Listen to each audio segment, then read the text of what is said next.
कैसे हैं आप सब।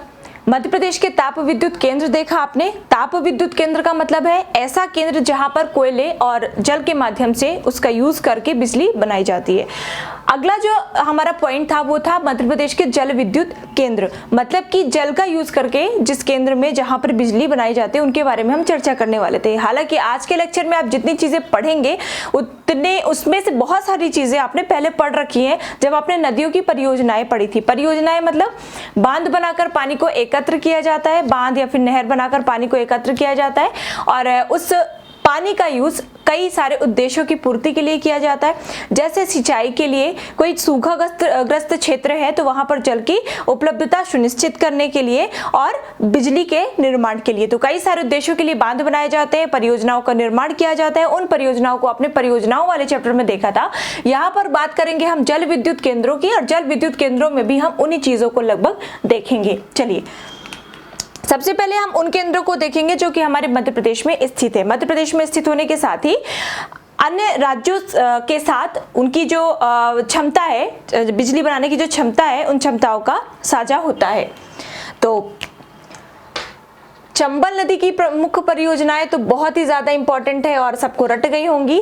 तो चंबल की प्रमुख 3 परियोजनाएं अगर आपको याद हो तो अपने मन में ही आप बताएं कौन कौन सी है।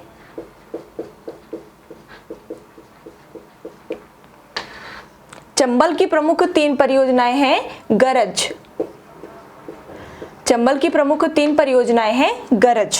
गरज में गा से हो जाएगा गांधी सागर, रा से हो जाएगा राणा प्रताप सागर और ज से हो जाएगा जवाहर सागर। गरज में जो ग है मतलब गांधी सागर मध्य प्रदेश में स्थित है, बल्कि जो दूसरे अन्य है राणा प्रताप सागर और जवाहर सागर ये दोनों स्थित है राजस्थान में। तो यहाँ पर सबसे पहले मैंने अभी आपको बोला कि उन परियोजनाओं की बात करेंगे जो कि हमारे अभी मध्य प्रदेश में स्थित है। तो आप फर्स्ट पॉइंट डालेंगे, वेरी इंपॉर्टेंट क्वेश्चन,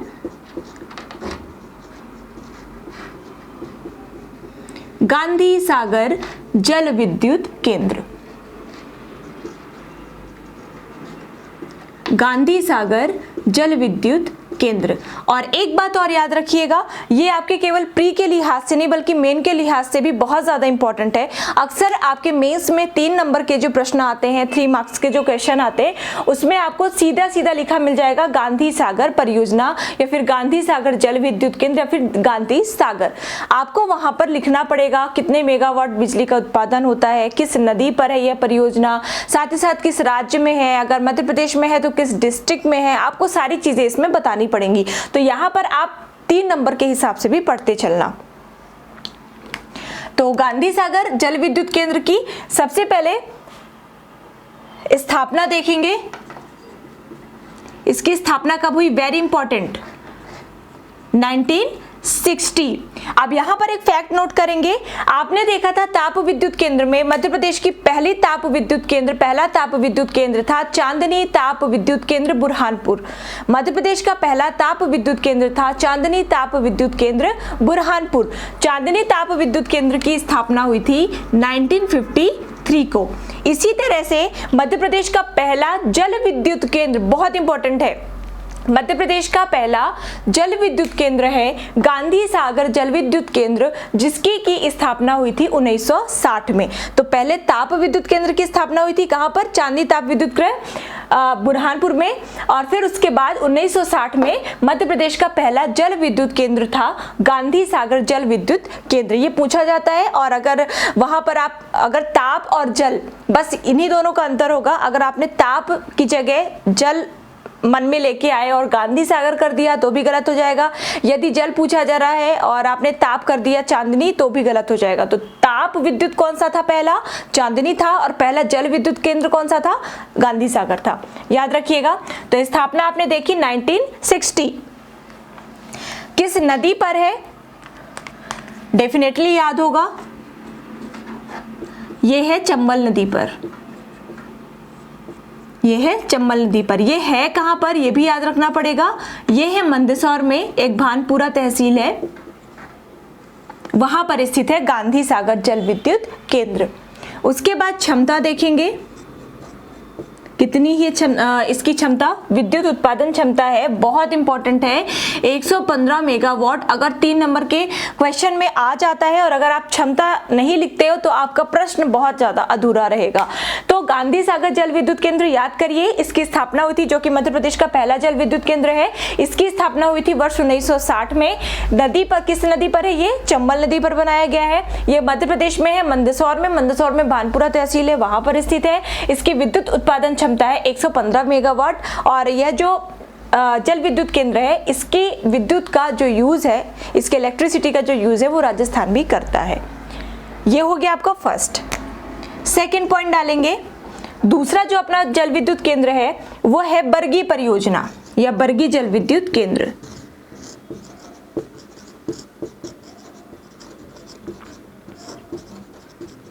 जल विद्युत केंद्र, और इसी का ही अन्य नाम है अवंतीबाई सागर या अवंतीबाई जल विद्युत केंद्र, है ना। तो अगर मान लीजिए बरगी परियोजना नाम ना देकर अवंतीबाई परियोजना दे देता है तो कंफ्यूज मत होइएगा, बरगी का ही दूसरा अन्य नाम है अवंतीबाई जल विद्युत केंद्र। तो इसमें भी अलग अलग चीजें देख लेते हैं। सबसे पहले देखेंगे ये है कहां पर। देखिए, स्थापना आपको केवल इंपॉर्टेंट केंद्रों की याद रखनी है, जो सबसे पहले बने, ठीक है, जो सबसे बड़े हों, ऐसी आपको याद रखनी है। तो ये है कहां पर? ये बरगी में है और बरगी है जबलपुर में। ये बरगी में है और बरगी है जबलपुर में। देन नदी कौन सी है? तो याद करिए, जबलपुर में कौन सी नदी बहती है? नर्मदा। तो ये नर्मदा नदी पर परियोजना बनाई गई है, बरगी परियोजना या फिर अवंतीबाई सागर जल विद्युत केंद्र नर्मदा नदी पर जबलपुर में बनाया गया है। नेक्स्ट पॉइंट इसकी क्षमता में लिखेंगे। इसकी क्षमता कितनी है? इसकी क्षमता है 90 मेगावाट। कितनी है? 90 मेगावाट। तो आपके हो जाते हैं 2 कंप्लीट। देखिए, स्पेशली गांधी सागर का आपको सब कुछ याद रखना है, बरगी का नदी कौन सी ये याद रहेगा, क्षमता बस अलग अलग से याद करते जाइए। 3 नंबर के प्रश्न में कैसे भी सवाल पूछे जा सकते हैं और आपके प्रीलिम्स में भी पूछे जा सकते हैं। तो 2 हमने कर लिए कंप्लीट। आते हैं थर्ड में।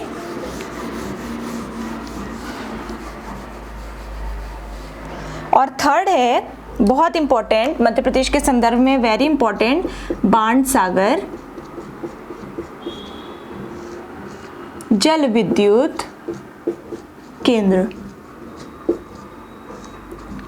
और आपको पता होगा कि बाणसागर सोन नदी में स्थित काफी बड़ी परियोजना है, जो कि मध्य प्रदेश, उत्तर प्रदेश और बिहार की संयुक्त परियोजना है।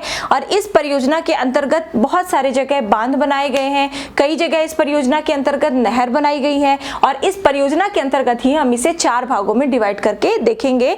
4 भागों में कैसे? बाणसागर के ही नाम से इसी परियोजना के अंतर्गत जो जो नहर बनाई गई है या फिर जो जो बांध बनाए गए हैं, कहाँ कहाँ पर बनाए गए हैं, है ना। और उसी से जल का विद्युत का उत्पादन किया जा रहा है।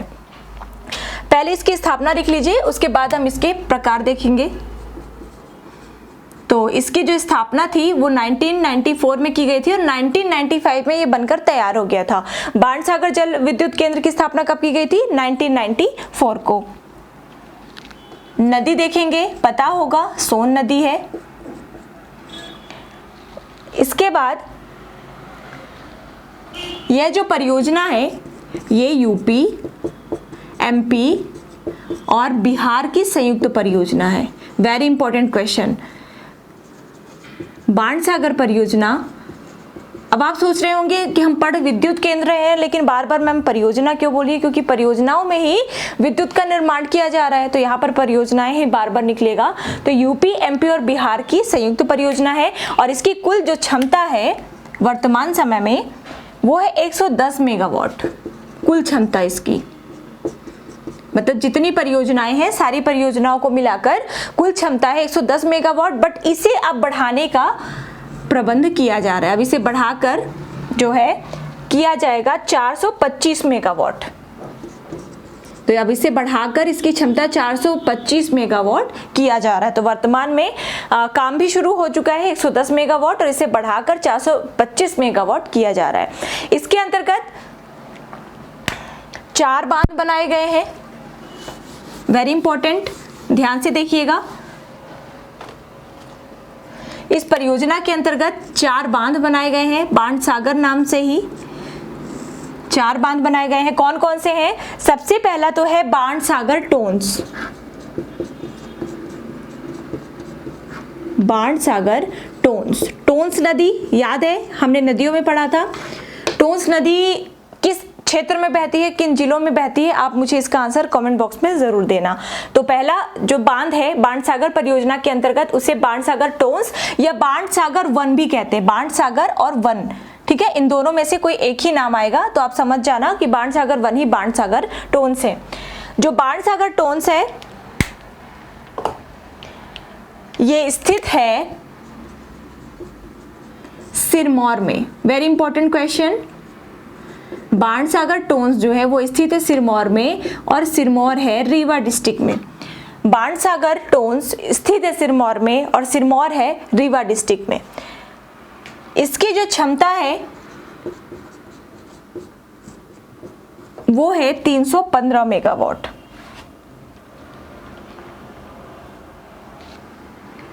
315 मेगावाट, ठीक है। अब 110 मैंने अभी बताया था। अब आप सोच रहे होंगे कि ये 315 तो यहाँ पर ही हो गया, तो मैंने अभी बताया कि 425 किया जा रहा है, तो इन्हीं सब में काम करके और इसकी क्षमता को बढ़ाया जाएगा। तो इसकी जो क्षमता है वर्तमान में ये होने जा रही है 315 मेगावाट। चलिए, जो हमारा नेक्स्ट है दूसरा, जो दूसरा है वो है बाण सागर 2 के नाम से।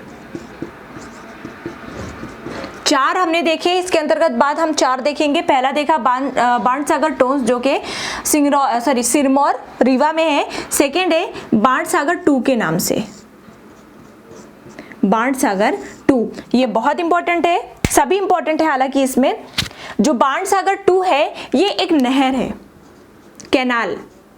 बाण सागर 2 जो है ये एक नहर, इस परियोजना के अंतर्गत एक नहर का निर्माण किया गया है, और ये स्थित कहाँ पर है? स्थान इसका है सिलपरा रीवा। स्थान है इसका सिलपरा रीवा। कभी आप अगर उधर जाएंगे तो काफी बड़ी कैनाल, काफी बड़ी नहर निकाली गई है इस परियोजना के अंतर्गत। इसकी विद्युत उत्पादन क्षमता जो है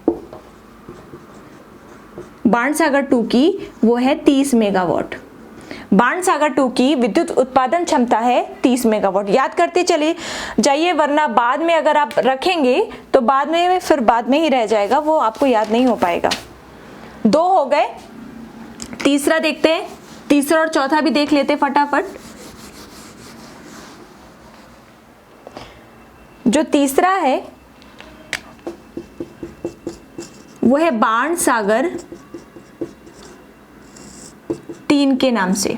अभी देखा आपने बाण सागर 1 या बाण सागर टोन्स। सेकंड देखा आपने बाण सागर 2 सेकंड, और थर्ड है बाण सागर 3 के नाम से। जो बाण सागर 3 है ये सोन नदी में है, सोन नदी में है, और है कहां पर स्थित? जो अक्सर आप पढ़ेंगे कि बाण सागर डैम कहां पर स्थित है, कहां पर बनाया गया है, सोन नदी पर बनाया गया, अक्सर पढ़ते हैं सोन नदी की परियोजनाओं में। तो ये वाला जो बाण सागर जो थर्ड है, बाण सागर परियोजना के अंतर्गत जो बाण सागर थर्ड है, इसी के बारे में आप हमेशा पढ़ते हैं। यह सोन नदी पर है, यह है देवलोन में, देवलोन है शहडोल में। सोन नदी पर शहडोल के देवलोन में एक बहुत ही विशाल बांध बनाया गया है, पानी को एकत्रित किया गया है। यहाँ पर सिंचाई के साथ साथ विद्युत का भी उत्पादन किया जाता है, और जो विद्युत का उत्पादन होता है उसकी क्षमता जो है वो है 60 मेगावाट। मतलब देवलोन वाले जो आप पढ़ते हो हमेशा, उस डैम की, बाण सागर थर्ड डैम की जो विद्युत उत्पादन क्षमता है वो है 60 मेगावाट। अगला है लास्ट, बाण सागर 4।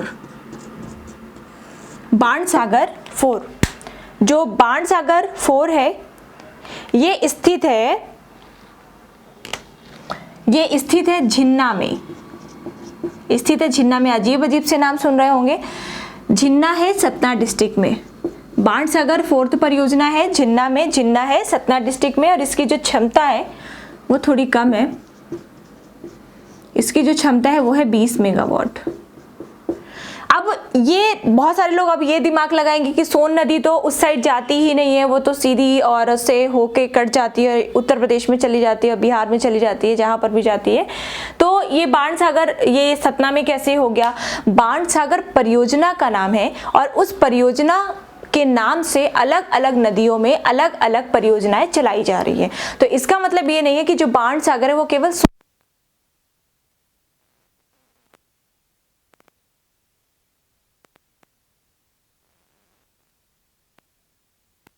आ गया समझ में?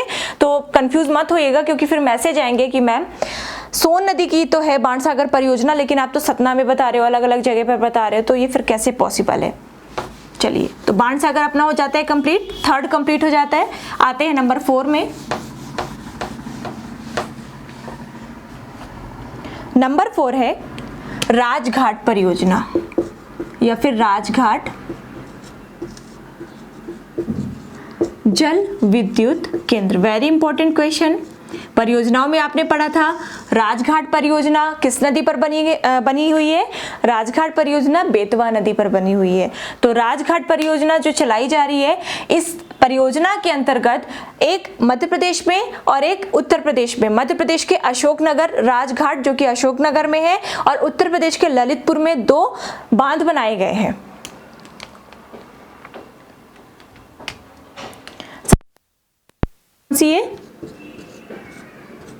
और ये भी एकदम ध्यान से याद करते चलिएगा कि कौन सी परियोजना या कौन सा जल विद्युत केंद्र जहाँ की विद्युत का यूज जो है, इलेक्ट्रिसिटी का जो यूज है, वो कौन कौन से राज्य करते हैं। तो अभी तक आपने देखा गांधी सागर, तो राजस्थान और मध्य प्रदेश। उसके बाद आपने क्या देखा? उसके बाद आपने देखा था रानी अवंतीबाई, ये केवल मध्य प्रदेश की है। थर्ड देखा था बाणसागर, बाणसागर एमपी, यूपी और बिहार। देन राजघाट देख रहे हैं, राजघाट जो है वो मध्य प्रदेश और उत्तर प्रदेश दोनों की संयुक्त परियोजना है। तो नदी कौन सी है? नदी है बेतवा। स्थान, तो देखिए इस परियोजना के अंतर्गत बेतवा नदी पर 2 जगहों पर बनाए गए हैं बांध, एक एमपी में, दूसरा यूपी में। एमपी में बनाया गया है ये राजघाट में, और राजघाट कहाँ पर है? राजघाट है अशोकनगर में। अगर आपको नहीं दिख रहा है तो मैं ब्लैक मार्कर का यूज कर रही हूँ। राजघाट है अशोकनगर में, और एक जो बनाया गया है बांध वो बनाया गया है ललितपुर, ललितपुर जो कि यूपी का एक जिला है। ठीक है, 2 स्थानों पर बेतवा नदी पर राजघाट परियोजना के अंतर्गत बांध बनाए गए हैं, वहां पर स्टॉक किया गया है पानी का, और सिंचाई के साथ साथ वहां पर विद्युत का भी निर्माण होता है। और विद्युत के निर्माण की जो क्षमता है वो है 45 मेगावाट। विद्युत उत्पादन जो क्षमता है राजघाट परियोजना की वो है 45 मेगावाट। देखिए, अगर सभी की नहीं हो पा रही है याद तो अराउंड में याद कर लीजिए, आसपास का जो नियरेस्ट आपको याद हो पाए डेटा वो याद करिए। बाकी गांधी सागर, बाणसागर, इनका तो बहुत इंपॉर्टेंट है, ये तो आपको हर हालत में याद करना पड़ेगा। अगला है मड़ीखेड़ा, मड़ीखेड़ा जल विद्युत केंद्र।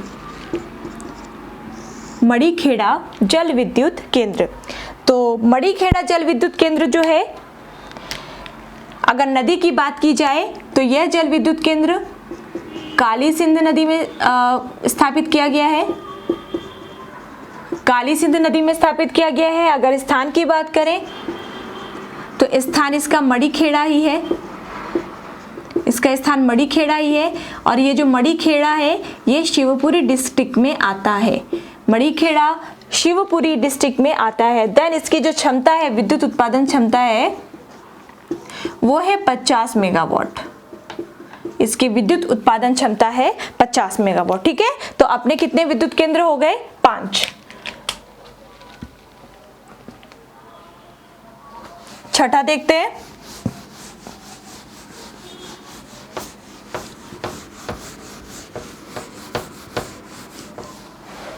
जो छठा है वो है पेंच जल विद्युत गृह। पेंच जल विद्युत गृह या फिर केंद्र। बस इसमें आपको ये याद रखना है कितनी मेगावाट इसकी क्षमता है और ये किन 2 राज्यों की संयुक्त है और कहां पर स्थित है। बस आपको यहाँ पर ये याद रखना है। तो जो पेंच है वो सिवनी स्थान की अगर बात की जाए तो पेंच परियोजना सिवनी और छिंदवाड़ा डिस्ट्रिक्ट में स्थित है। सिवनी एवं छिंदवाड़ा।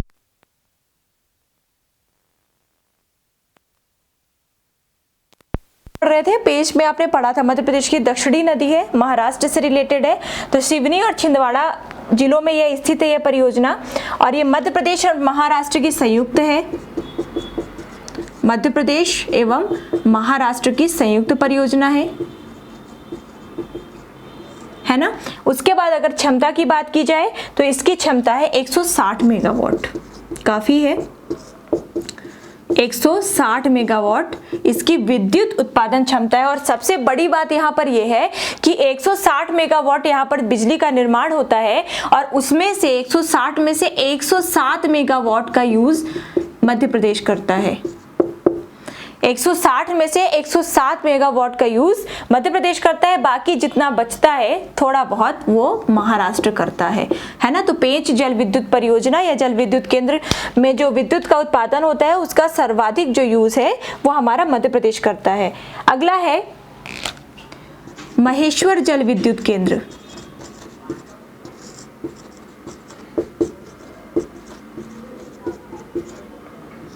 महेश्वर जल विद्युत केंद्र, तो महेश्वर जल विद्युत केंद्र महेश्वर, जबलपुर और नर्मदा अगर अच्छे से पढ़ा है तो यहाँ पे आपको, अगर आपने नदियाँ पढ़ा है तो परियोजनाओं की तो फिर टेंशन ही नहीं लेना है कि किस नदी पर है। तो महेश्वर किस नदी पर होगा, याद कीजिए, नर्मदा में। महेश्वर जल विद्युत परियोजना है नर्मदा नदी में। उसके बाद देखते हैं इसकी स्थापना कब की गई थी। तो इस विद्युत केंद्र की स्थापना की गई थी 1994 में।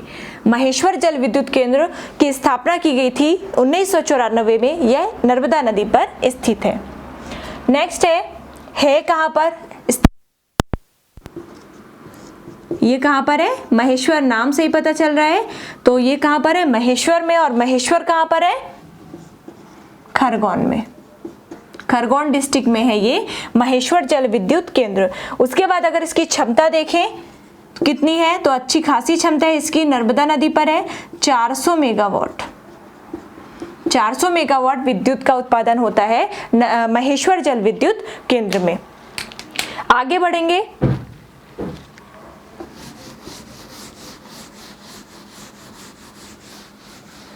नेक्स्ट है नंबर 8 ओमकारेश्वर जल विद्युत केंद्र।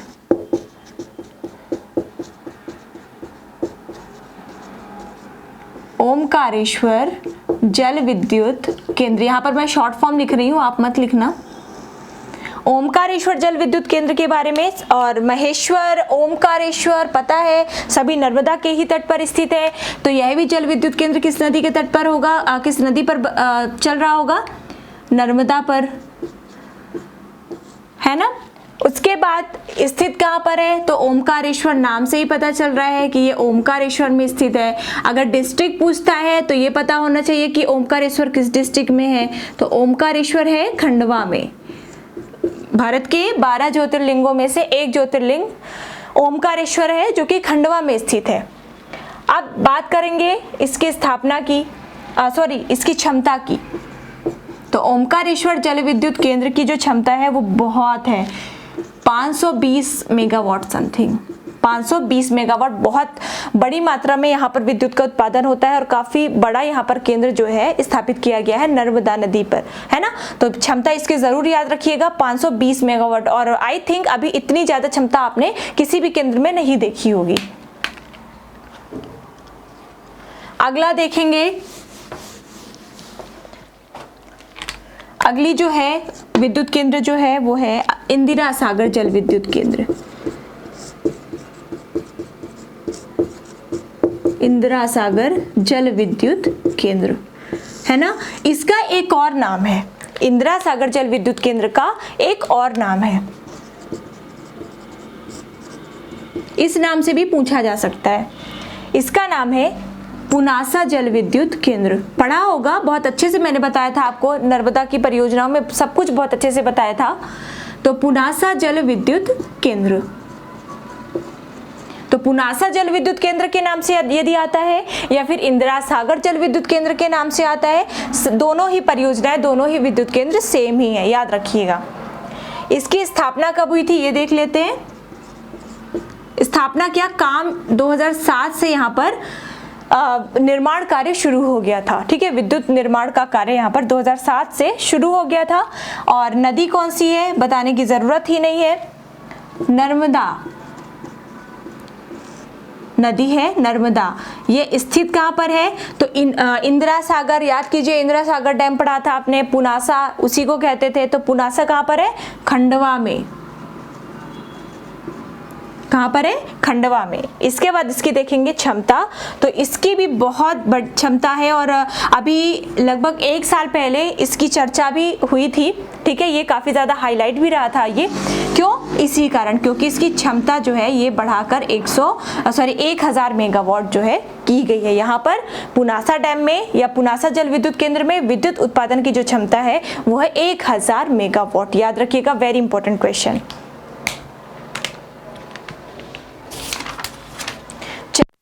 हमने ऐसी परियोजना या ऐसे विद्युत केंद्रों को देखा जो कि हमारे मध्य प्रदेश में स्थित है, भले ही ये अन्य राज्यों के साथ विद्युत का या फिर जल का साझा करते हैं। अब हम ऐसी परियोजनाओं को देखेंगे जो कि हमारे मध्य प्रदेश अन्य राज्यों में स्थित है, परंतु उनकी बिजली का, उनके विद्युत का जो यूज है वो मध्य प्रदेश भी करता है। तो नोट कर लेंगे, पॉइंट डालेंगे, अन्य राज्यों में स्थित विद्युत केंद्र या फिर परियोजनाएं बनाई ही इसीलिए जाती हैं। टेढ़ा हो गया, चलिए कोई नहीं। तो सबसे पहले देखेंगे राजस्थान में स्थित परियोजनाएं कौन कौन सी है। राजस्थान, और सबसे पहले जब मैंने क्लास को स्टार्ट किया था तो मैंने आपको गरज बताया था। गरज में मैंने 3 आपको नाम बताए थे और 3 में से जो पहला नाम था वो मध्य प्रदेश में स्थित था, जो अन्य 2 नाम थे वो राजस्थान में स्थित है। तो गरज में से गा मतलब गांधी सागर जो डैम था या जल विद्युत केंद्र था वो मध्य प्रदेश में मंदसौर में स्थित था, जबकि राव और राणा प्रताप सागर, जवाहर सागर राजस्थान में स्थित थे। तो राजस्थान में कौन कौन से स्थित है, पहला राणा प्रताप सागर जल विद्युत केंद्र, राणा प्रताप सागर जल विद्युत केंद्र। जो राणा प्रताप सागर है इसकी हम लोग फटाफट से क्षमता देख लेते हैं कितनी है। चंबल नदी पर है, पहले तो ये देख लीजिए, चंबल नदी पर है, स्थित है ये रावत भाटा, चित्तौड़गढ़ में। रावत भाटा कहाँ पर है, चित्तौड़गढ़ में। और इसकी जो क्षमता है वो 172 मेगावाट है। इसकी जो क्षमता है वो 172 मेगावाट है। जो अगला है हमारा वो है जवाहर सागर जल विद्युत केंद्र, लिख लेंगे जवाहर सागर जल विद्युत केंद्र। जवाहर सागर जल विद्युत केंद्र भी चंबल नदी पर स्थित है, राजस्थान के ये कोटा में स्थित है। और यदि हम इसकी क्षमता की बात करें, इसकी क्षमता है 99 मेगावाट, है ना। और अब ये याद रखेंगे, ये जो तीनों परियोजनाएं हैं, तीनों जो जल विद्युत केंद्र है, इनके जल का भी और विद्युत का भी यूज दोनों ही राज्य 50-50 करते हैं।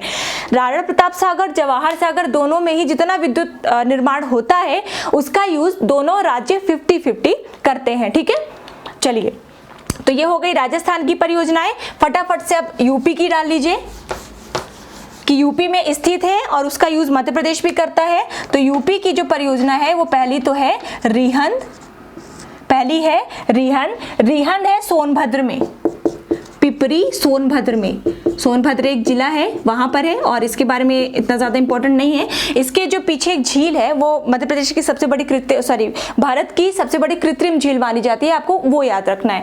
तो रिहंद कहाँ पर है, पिपरी सोनभद्र में है, यूपी में आता है, सिंगरौली से सटा हुआ है, लेकिन उसका यूज, वहां की बिजली का यूज मध्य प्रदेश भी हमारा करता है। दूसरा आपने देखा था माता टीला परियोजना या फिर राजघाट या माता टीला परियोजना, उसमें आपने देख लिया था कि यहाँ पे उत्तर प्रदेश में भी, वहाँ ललितपुर में उस पर एक परियोजना चल रही है, हमारे मध्य प्रदेश में भी एक चल रही है। तो यूपी में आगे अगर लिखना चाहे बेतवा की जो माता टीला या राजघाट है, चाहे तो लिख सकते हैं। और अगला देखते हैं हम, सॉरी अगला क्या हो गया है, लिख लीजिए यहाँ पर अगर लिखना चाहे तो, राजघाट परियोजना और इसी का दूसरा नाम क्या है, माता टीला परियोजना। तो राजघाट परियोजना के अंतर्गत एक जो डैम है वो बनाया गया है उत्तर प्रदेश के ललितपुर में। और यहाँ की जो बिजली है उसका भी यूज जो करता है उत्तर प्रदेश और मध्य प्रदेश, दोनों ही राज्य यहाँ की बिजली का यूज करते हैं। तो जल विद्युत परियोजनाएं पूरी खत्म हो गई, जल विद्युत केंद्र पूरे आपके समाप्त हो गए। गैर पारंपरिक